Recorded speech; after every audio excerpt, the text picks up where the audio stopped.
warahmatullahi wabarakatuh. Kami dari Politeknik Bina Usaha Dki, jurusan Farmasi, kami akan memaparkan materi tentang kapsul.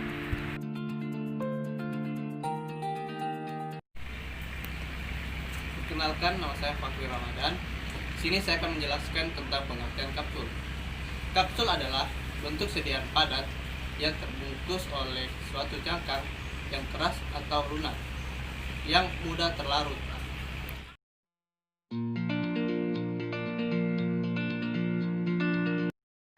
Nama saya Asin Putri Utami. Saya akan memaparkan tentang keuntungan dan kerugian kapsul. Yang pertama, keuntungan kapsul yaitu bentuk sediaan menarik dan praktis.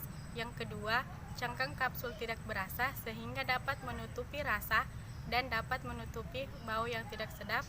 Kapsul yaitu yang pertama, tidak bisa untuk zat-zat yang higroskopis. Yang kedua, tidak bisa untuk zat yang dapat bereaksi dengan cangkang kapsul. Yang ketiga, tidak bisa untuk balita.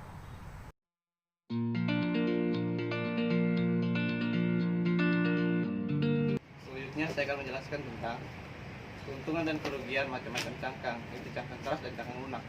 Satu, keuntungan cangkang keras, itu memiliki biovisibilitas yang lebih baik ketimbang tablet. Yang kedua, memungkinkan untuk pelepasan yang cepat. Ketiga, mudah diformulasikan. Dua, kerugian cangkang keras, yaitu harganya relatif murah. Dua, serbuk yang jumlahnya banyak dapat menimbulkan masalah. Tiga, perlu diperhatikan kelembapan udara untuk cangkang yang 13-15%. Kedua, cangkang lunak, keuntungannya itu sesuai untuk obat cair. Kedua, mengurangi debu dalam pembuatan. Tiga, tersedia dalam berbagai bentuk dan ukuran. Dua, kurangan, yaitu satu, lebih mahal dibandingkan tablet dan kapsul kuras karena memerlukan mesin dan keahlian yang khusus. Kedua, meningkatkan interaksi antar isi dan cangkang. Contoh kapsul cangkang lunak yaitu Natur Egg.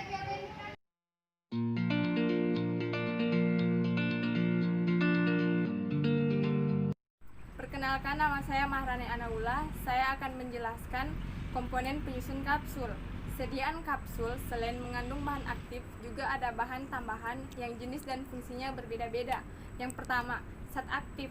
Bahan aktif merupakan zat yang memberikan respon terapeutik setelah dikonsumsi dalam tubuh dalam dosis yang sesuai. Sediaan kapsul dengan bahan aktif tertentu mempunyai tujuan antara lain: yang pertama, menutupi bau dan rasa yang tidak enak. Yang kedua, melindungi bahan aktif kontak langsung dengan udara dan sinar matahari. Yang ketiga, pelicin atau lubrikan adalah bahan tambahan yang mempunyai fungsi mencegah pelekatan. Yang keempat, membantu pasien yang tidak dapat minum obat dalam bentuk serbuk. Dan yang terakhir, memperbaiki penampilan. Itu bahan tambahan terdiri atas dua. Yang pertama, pengisi. Bahan tambahan pengisi yang diberikan dalam campuran sediaan kapsul tujuannya ialah supaya menambah bobot dan volume dari campuran yang dibuat. Bahan pengikat. Bahan pengikat diperlukan dalam formulasi sediaan kapsul supaya menyatakan partikel-partikel bahan umumnya serbuk sehingga menjadi suatu massa yang komponen dan menjadi agregat yang lebih besar, terutama dalam granulasi yang membuat campuran serbuk dapat mengalir bebas. Kenalkan, nama saya Lili Diawati. Saya akan memaparkan tentang metode pembuatan kapsul. Metode pembuatan kapsul adalah pengolahan sediaan kapsul dimulai dari penimbangan secara seksama formulasi. Kapsul dapat dilakukan dengan dua metode, yaitu pencampuran langsung serbuk menggunakan mixer atau melalui proses granulasi basah. Metode yang pertama adalah metode granulasi basah. Dilakukan proses granulasi seperti pada formulasi sediaan, di mana bahan aktif dan bahan tambahan dicampur. Kemudian dilakukan proses pengisian kapsul. Produk yang sudah selesai proses pengisian, tahap selanjutnya adalah polishing. Kapsul yang berfungsi untuk menghilangkan serbuk yang lengket pada permukaan cangkang kapsul sehingga kapsul tampak lebih bersih dan mengkilat. Metode yang kedua adalah metode pencampuran langsung. Formulasi sediaan kapsul dapat pencampuran langsung. Caranya adalah bahan aktif dan bahan tambahan yang sudah ditimbang dilakukan pengayakan dengan derajat kehalusan tertentu. Kemudian dapat langsung dilakukan proses pengisian ke dalam cangkang kapsul.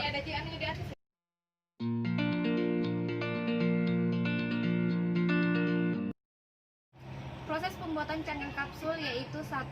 Larutkan gelatin 25-30% bahan dasar kapsul berupa gelatin. Dilarutkan dalam air panas, lalu dicampurkan bahan tambahan seperti pengawet, pewarna secara homogen. Bahan dasar dimasukkan ke dalam mesin pembuatan kapsul dan cetak. Terus yang ketiga, cangkang yang telah jadi diperiksa dengan standar CGMP, ketebalan diameter dan cangkang kapsul. 4. Proses printing label kapsul.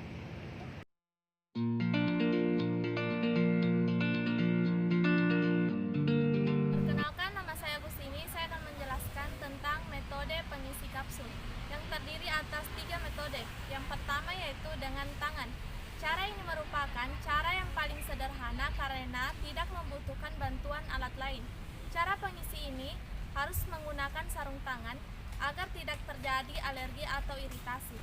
Untuk memasukkan obat dapat dilakukan dengan cara serbuk obat dibagi terlebih dahulu sesuai dengan jumlah kapsul yang diminta. Yang kedua, tiap-tiap serbuk tadi dimasukkan ke dalam badan cangkang dan ditutup dengan alat bukan mesin. Alat yang dimaksud di sini adalah alat yang menggunakan tangan manusia. Dengan menggunakan alat ini akan didapatkan kapsul yang seragam dan pengerjaannya dapat lebih cepat. Pengisiannya yang pertama, buka bagian-bagian kapsul. Kedua, badan kapsul dimasukkan ke dalam lubang pada bagian alat yang tidak bergerak atau tetap.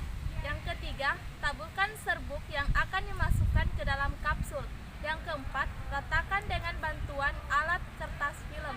Yang kelima, tutup kapsul dengan cara merapatkan atau menggerakkan bagian alat penggerak. Ketiga, dengan mesin.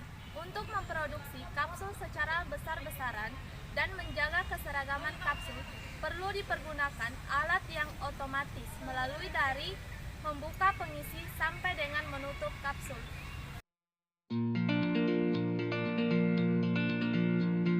Menjelaskan tentang evaluasi atau pengujian pada sediaan kapsul. Yang pertama yaitu uji keseragaman bobot. Menurut Farmakope Indonesia edisi 3 dikelompokkan menjadi 2. Yang poin pertama, kapsul berisi obat kering. Timbang 20 kapsul, timbang lagi satu per satu, keluarkan isi semua kapsul. Timbang seluruh bagian cangkang kapsul. Perbedaan dalam persen bobot isi tiap kapsul terhadap tidak lebih dari kapsul yang penyimpanannya lebih besar dengan harga yang ditetapkan oleh kolom A, dan tidak satu kapsul pun penyimpanannya melebihi yang ditetapkan oleh kolom B. Yang kedua, dilakukan uji keseragaman sediaan. Terdiri dari keseragaman bobot untuk kapsul keras dan keseragaman kandungan untuk kapsul lunak. Yang ketiga, dilakukan uji disolusi. Uji ini digunakan untuk menentukan kesesuaian dengan persyaratan disolusi yang tertera dalam masing-masing monografi. Persyaratan disolusi tidak berlaku. Yang keempat, dilakukan uji waktu hancur. Digunakan untuk menguji kapsul keras maupun kapsul lunak. Waktu hancur ditentukan untuk mengetahui waktu yang diperlukan oleh kapsul yang bersangkutan untuk hancur menjadi butiran-butiran bebas tidak terikat oleh suatu bentuk. Tadi pemaparan materi dari kami. Sekian dan terima kasih. Wassalamualaikum